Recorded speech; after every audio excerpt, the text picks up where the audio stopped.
Okay, remember that they're changing my voice. This video is called Why White Supremacy is Bad for White People.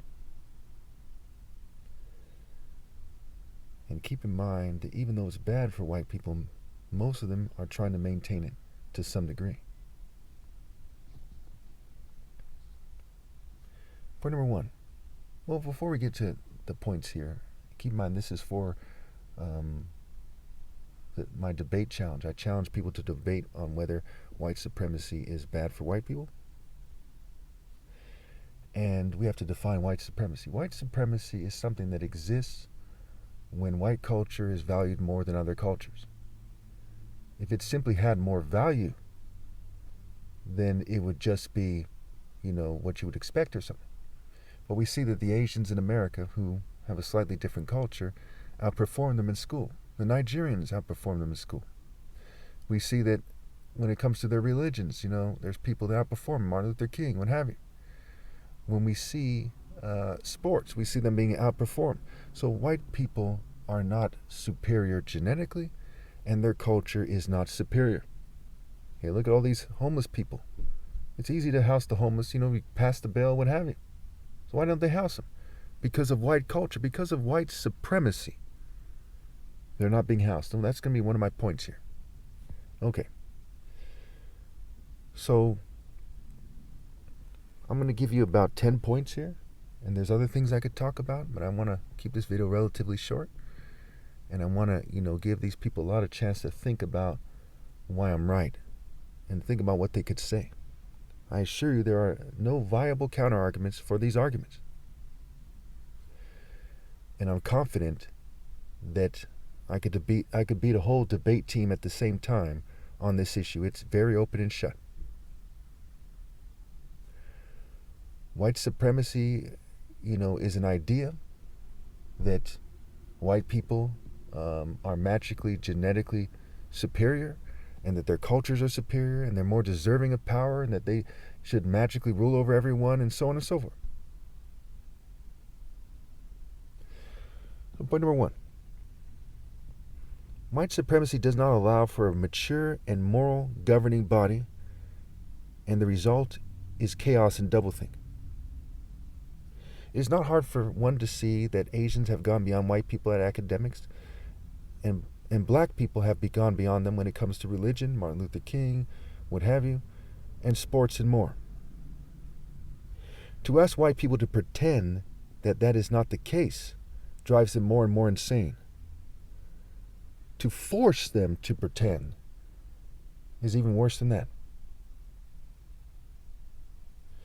So you see, because of the doublethink, because of the chaos, we see Adolf Hitler, we see the history of America, the history of Europe, the history of Australia and Canada. They practice various forms of white supremacy that's derived from sort of neo-Roman thinking, fraternity thinking. Okay, there's a reason why the culture is very much, the center of white culture is very much similar to Freemasonry. It's basically embodied by Freemasonry.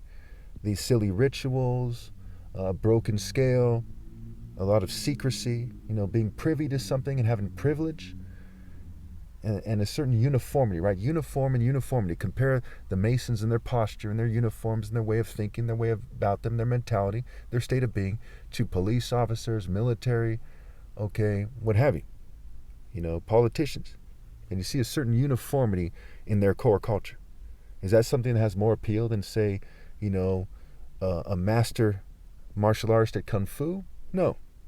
Is Kung Fu white culture? No. So we can say that quickly, that because of, and again, I don't do Kung Fu myself, but because of Kung Fu's mind, body, soul, and spirit cultivation, okay, whether you assume they're both right or they're both wrong, we see that people who do it come to a higher state of being than people in white culture. So therefore, we can immediately say that white culture limits your thinking when it comes to existential intelligence. It limits your thinking when it comes to sharpness, when it comes to having a superior state. Now, if you do a thorough comparison there, you'll see that I'm right. It's kind of the difference between George Bush and Ip Man or something. right? In the movies, what the idea is superimposed on, right? Being very on point, very organized, very thoughtful, very compassionate. The idea of someone who's very fair, whether those people are very fair or not, is a more controversial issue, but we can see that they achieve a more moral state of being commonly as kung fu masters than these guys who are Freemasons and politicians and the things that are the core of white culture. So when we think of Asian culture, we think of it being centered around, or excuse me, Chinese culture centered around kung fu, and we think of white culture centered around Freemasonry. So immediately they lose that comparison. Point number 2: the continuity of the rape of Europa. So how was Europe forged? According to their own Roman and Greek mysteries, Greco-Roman, Europe was forged through rape, where Zeus is the central deity, his Roman counterpart Jupiter, and they raped Europa using force, right? Zeus raped her in the form of a bull, right? He tricked her in the form of a bull. And there's the subtle implication of force. The bull is connected to the devil.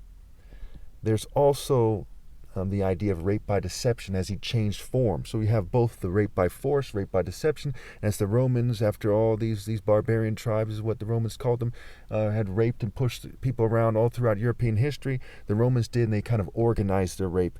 And that's what that story is about, how Greek so-called civilization and Roman so-called civilization organized rape, organized, mentally and physically enslaving people, and they took over Europe, and we live in a kind of neo-Roman culture. In fact, the biggest religion on the planet right now, in terms of numbers of adherents, is Catholicism. Okay, the biggest faction of a religion, Christianity, Catholicism, and I'm sure you've all heard the phrase, the Roman Catholic Church. The Romans had a Senate, Americans have a Senate, and the connections go on and on. The existing system of white supremacy reinforces the cultural state of the nation, and that state includes millions of rapes and sexual assaults every year. Do not forget rape by deception. So again, when we say white culture, and people say, white supremacy as opposed to what? Right? There's races and there's sub-races. So you're not only arguing that your racial culture is superior to the general racist culture, if such a thing exists, right? Because kind of there's groupings of cultures. But you're also arguing that it's greater than certain ethnic cultures, because people say the Cherokee or the Apache, they're a race of their own, right? Or in Africa, the Amhara, right? They're a race of their own. They're a sub-race and a race. And because we're also talking cultures, you're also saying that it's magically superior to other ideas of cultural supremacy. For example, my personal religion and philosophy and way of living, which is moral supremacy, right? Universal pinpointed moral precision is my religion. So is white supremacy superior to universal pinpointed moral precision? Of course not. Point number 3. I'll prove my point on that immediately. The failure to end homelessness. Homelessness could have easily been ended since at least 1950. And just, we could have ended it the whole time, a story for another day, but since at least 1950, to keep it simple. Instead, in the last 70 years, there has been a massive wealth transfer to the rich from the poor due to white supremacy. Also, the rich Jews and rich LGBT people that were helping them were basically all white cultural supremacists, as well as the whitewashed token minorities. Hundreds of thousands of white people have been and are homeless, since 1950. So since 1950, there's been hundreds of thousands of homeless white people. While billions of people rightly blamed white supremacy for it. So that was something that a superior way of thinking brought about. All this homelessness. And billions of people didn't miss that for a moment. Some understood it a lot more than others, but they all said, hey, that's what happens when a bunch of rich, arrogant white people have their way, and people listen to them, and people are scared of them, and so on and so forth. That you have this broken economic system, and you have people putting extras on it. people pretending like you can't chew gum and cross the street at the same time.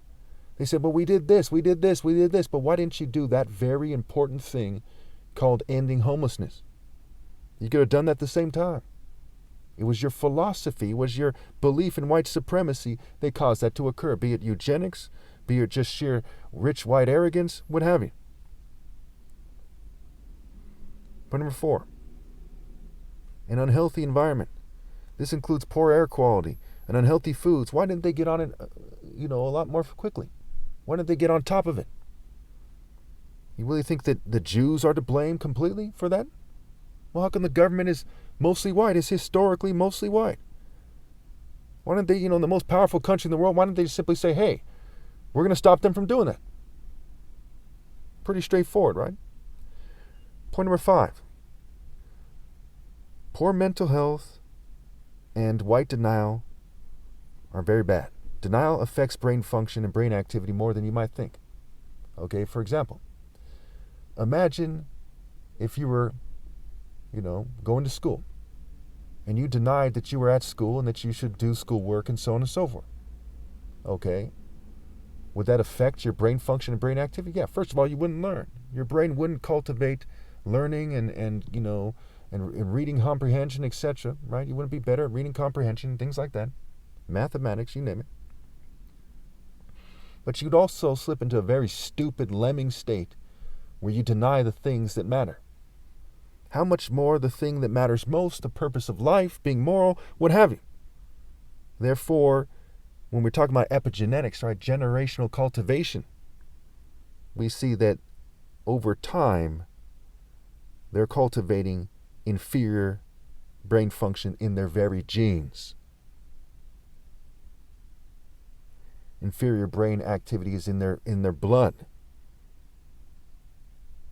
Because when you have the poor mental health that comes with white supremacy, my goodness, look at the rock and roll guys, these heavy metal guys, look at how other races respond, right? Rap, gangster rap wasn't made in Africa, it was made in America. Look at how they respond to white supremacy. Whether it's white people, black people, Hispanic people, you name it, Islander, natives, their response is rather unfortunate because white supremacy is this toxic force that just ruins everything it comes across. Point number 6. You have a sadistic, boring, and miserable school system. So I often cite the irony that is called the Board of Education. You learn things in a way that is illogical. For example, imagine if you increased how much homework you have, you multiplied it by 2, for example. What happens when you do that? Right? It's just sadistic. You say, why all this homework?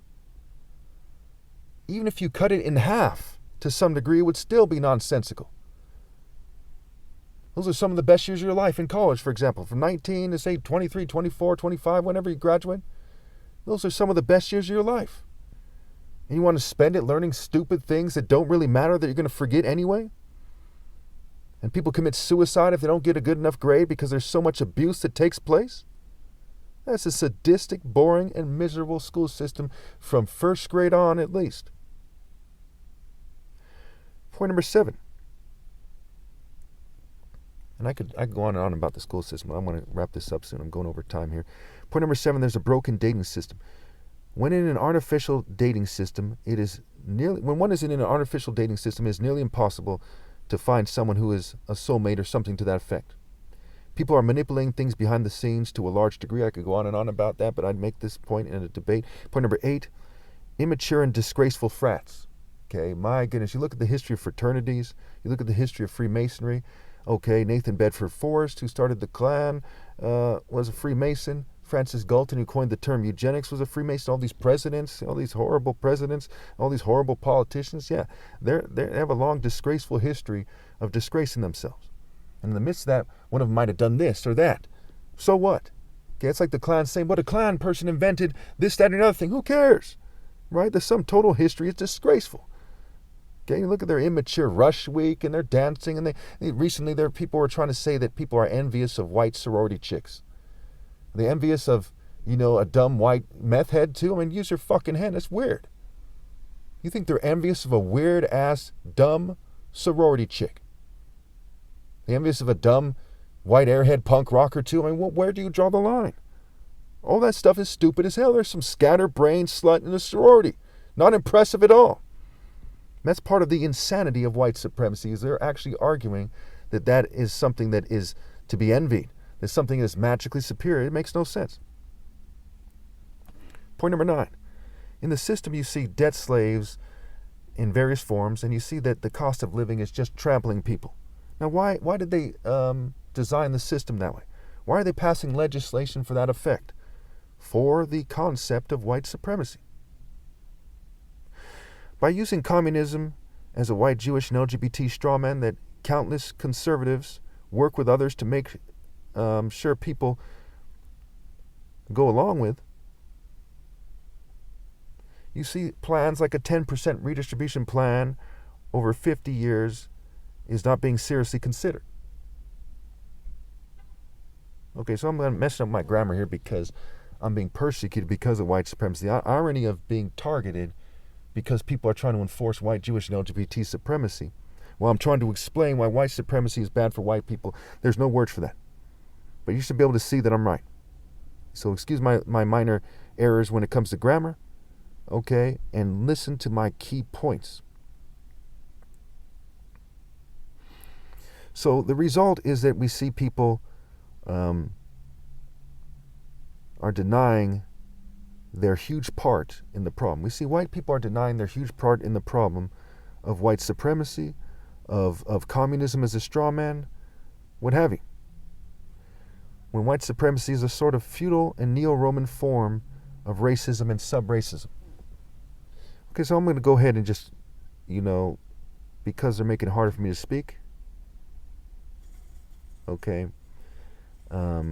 this is what I would do in a debate. I'd actually have somebody else working with me, because over the years of being sabotaged by white supremacists has made it harder for me to explain.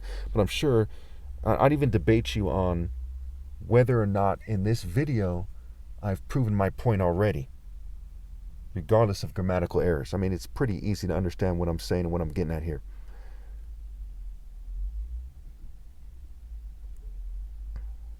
Okay.